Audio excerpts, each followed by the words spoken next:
Ohin lorong quarta-feira, membros do governo Sira halau reunião Conselho Ministru badahulu ba tinan fom tinan rio ruaro nulo resine.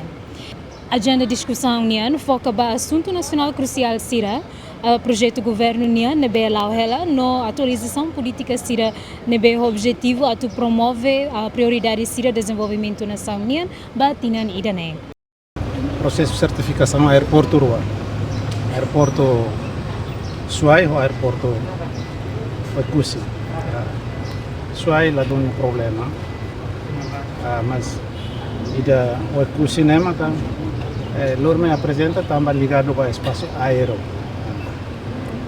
Ao qual vê kata avião quando manobra itu tamon vai no espaço aéreo.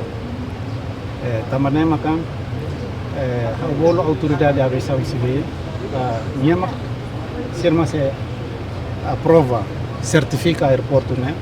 Mas politicamente a CTL retam força política antes de aprova.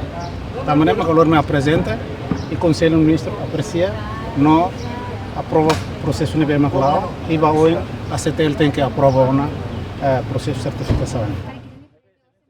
Ministro Sira diskute com o plano estratégico Sira, harei fila fale progresso, husi iniciativa Sira ulugnia no coordena esforço Sira entre Ministério Sira atu garante governação nebe efetivo.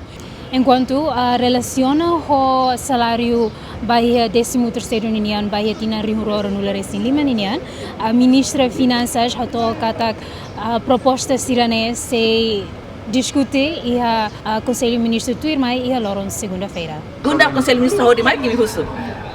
13º tidak segunda extraordinário Conselho Ministru para tareas assunto.